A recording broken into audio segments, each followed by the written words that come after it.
washers that are going to zinc off of. Before I continue on this, I should make sure the TV show. Hello, baby. And oh yeah, that's nowhere near it. No worries.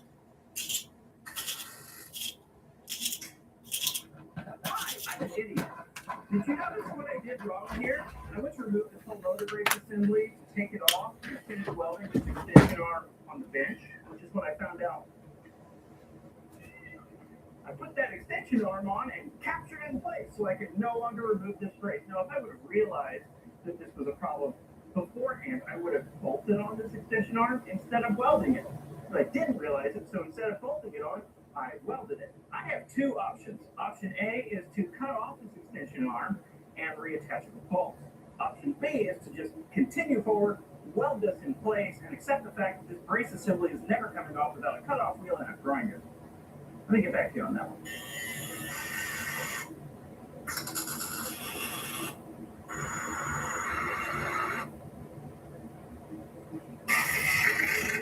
I fixed my mistake, and it only took me an entire extra day. I should have just left it as one solid welded piece instead of making it a bolt-on, bolt-off part. For one, it's uglier now, and also, it's weaker. Should have just left it as one welded piece. Because you know what this unit doesn't need? Service. And truthfully, this brace isn't doing much. It's adding push and pull support against this piece, but there's way too much leverage over here for it to have any other strength in any other direction. Plus, I braced it with a triangle over here, but I don't have enough room over the gearbox, and that seemed like a lot of extra work for no real added benefit. I added this brace almost entirely for peace of mind, because if these two mount points break, well, then I have nothing on the gearbox side to bolt to, and for those to break anyway, this would have to break in half again. The event that this is helpful is very unlikely, but again, I added it for peace of mind. But let's put this back in the car, which is the problem that I'm talking about. I sound excited.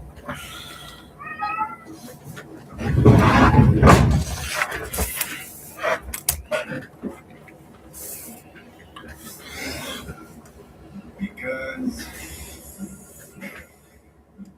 join AAA today. After cooking a delicious New chicken cheddar recipe, you'll want to because beans and sweet tomatoes and some silky zucchini. Make your own New taste combo. It's our fast food when it's simple.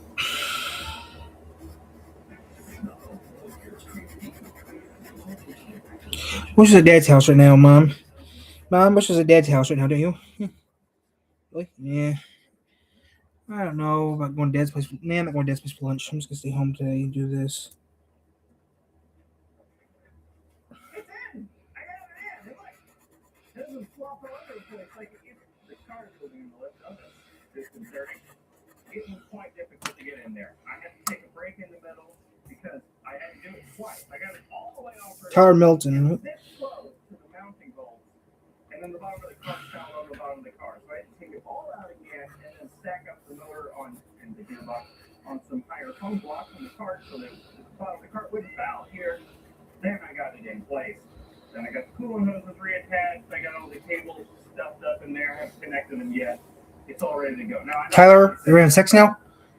Sets now? Sets. Yeah, I'm working sets. I'll work on some sets and I'll work on a set in a little bit. Really curious. I'd like to see the bottom of a stock code to see how all of this is supposed to go together. Because this ain't it. That coolant pump is not supposed to be flopping there, but I don't know where it mounts to properly.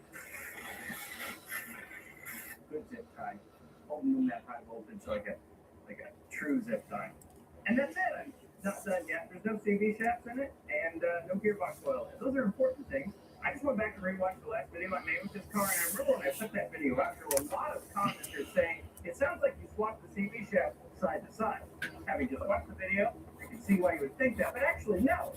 It had two left side CV shafts in it. Anyway, I'm tired of messing with CV shafts, so I ordered a brand new newish set of CV axles from Thunderstruck Motors, the only place I can still buy Coda parts. His name is Carl. And one of these is 5 millimeters shorter than the other, and the shorter one goes on the right side. I know that this time. Milton. Hi, Milton. There we go. Well, I'm Milton, so it doesn't really matter.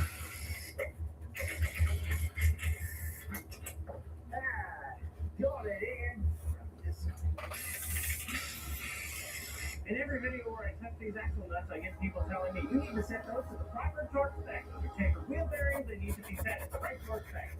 I don't know what the right torque spec is, so I pick a random number on my torque wrench and I'm going to set a torque spec. Here we go. Wait, it's set now. Doesn't matter. The car doesn't stay operational long enough for this to be a problem anyway. Look, drive components on either side. Oh, it's been so long without them. Got to pump the gearbox for a review. I think that's it. Now, it would still turn on. I don't know why it wouldn't, but gotta try it because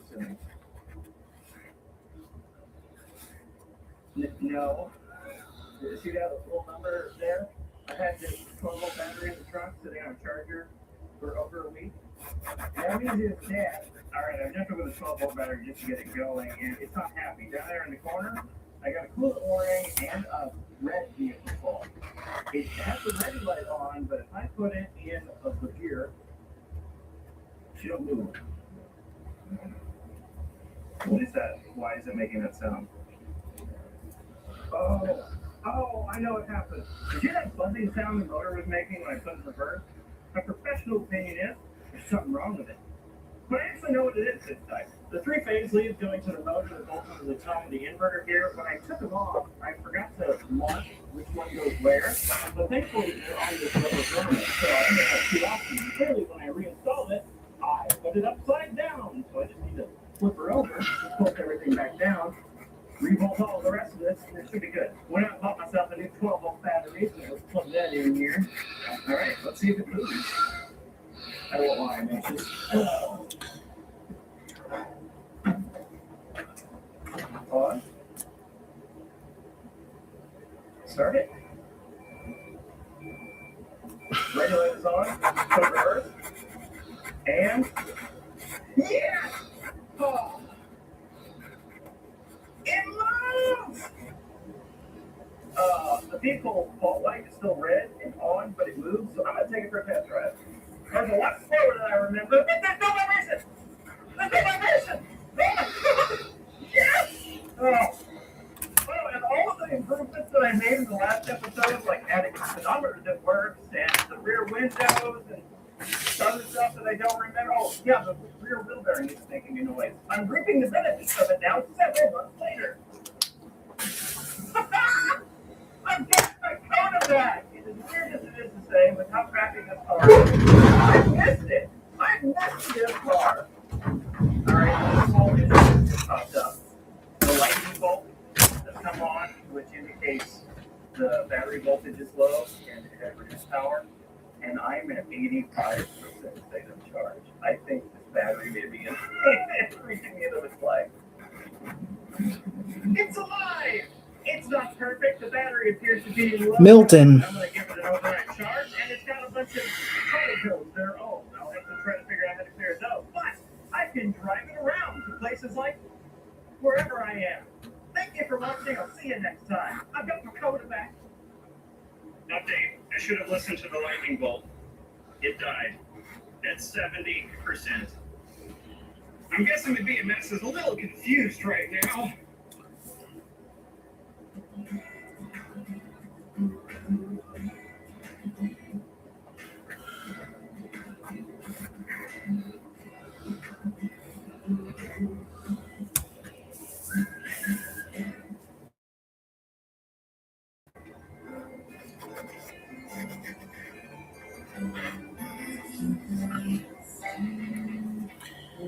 I had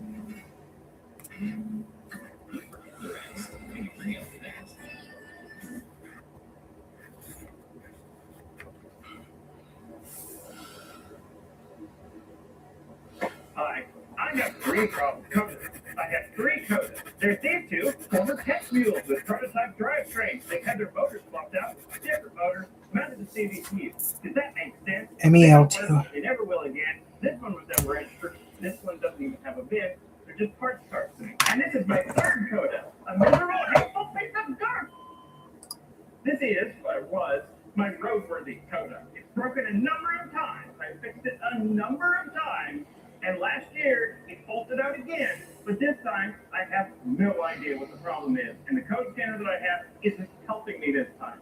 So it's stuck here. The parking ball is engaged. I don't know how to disengage it. It's stuck here. So while it's technically correct to say I have 3 codas, what I really have is 3 code-shaped bricks.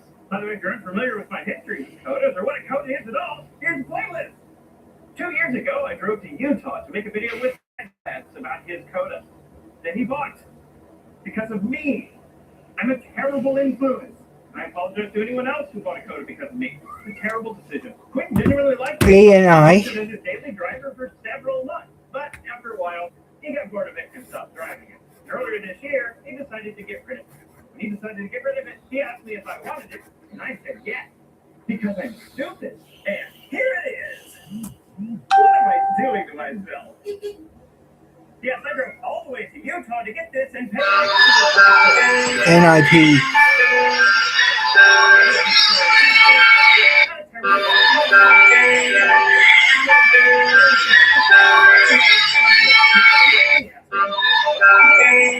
IPI.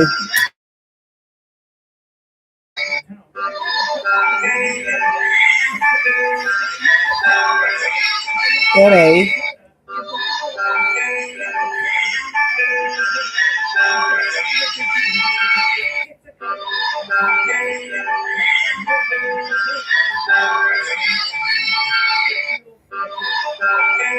A.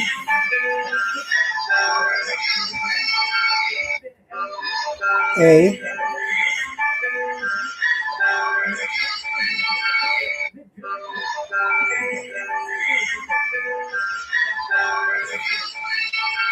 TI.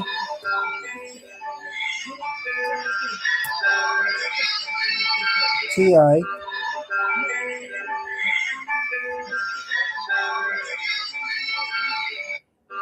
ION.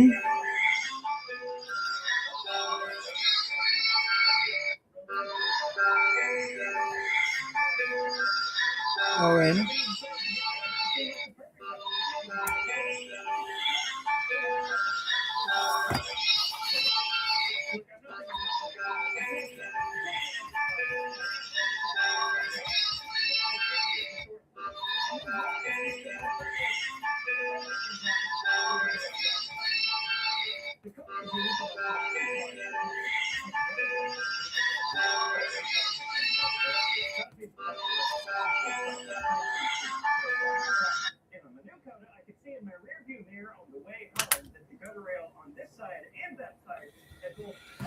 Okay, so I gotta write this over again, write this up again, and print it.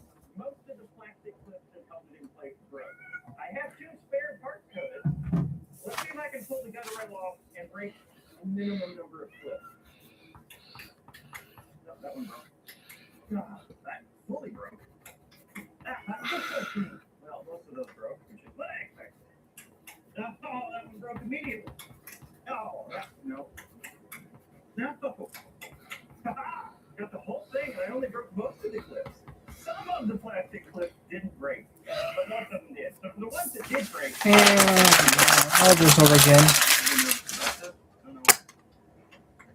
Look at that doing. That's close enough. That's partially done. I need to know what you are screaming for. Come here. Come here. Come here. Why are you screaming? It doesn't exactly feel like it's exactly, but functionally. Why are you screaming? Why are you screaming? Why are you screaming? Why are you screaming? Why are you screaming? No, that's way too low energy. You're gonna put the audience to sleep. You hurt? What's wrong, huh? Why are you screaming at me, huh? Nope, that really stunk. But keep going on anyway, so I can go home. Take it with the script. What's your problem? What's your problem, girlie, huh? Why are you screaming at me, huh? Is that better now? What factor? Factor's a meal delivery service. Take it to camera. Factor's a meal delivery service that sends you more. Factor is a meal delivery service that sends you delicious, ready-to-heat meals straight to your door in a chilled box. Wow. I hope their delivery's better than yours.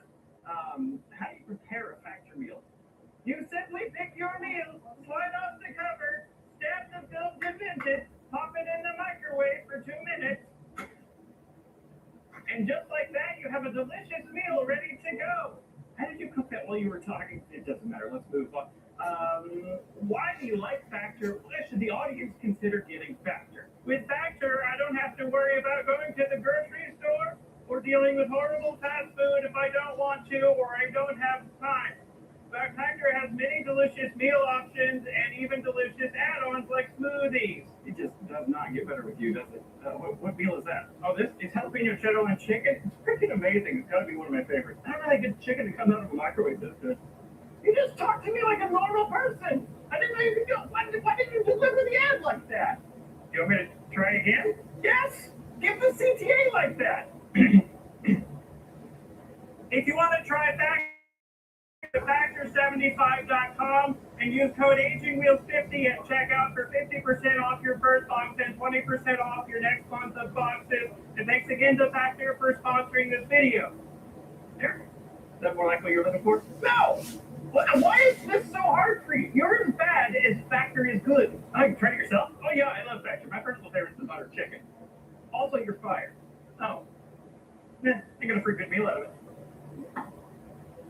Therapy focus with 3 essential ceramides and niacinamide. Absorbs gunk in just 3 hours. For functionality, low food costs, diagnostics that from Durash.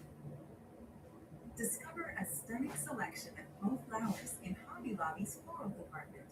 Whether your specialty is bouquets, fairy gardens, centerpieces, terrariums, or wreaths, you'll find everything you need to create something beautiful.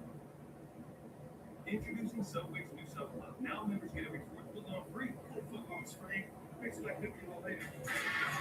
Full football is free. Forget the favorite sale frenzy. Folks are freaking out on 4th foot-long free. This is a new windshield. When I got home with this Coda, I thought there was a giant crack running the entire height of the windshield. So I had this windshield replaced. Where do you find replacement windshields for a Coda?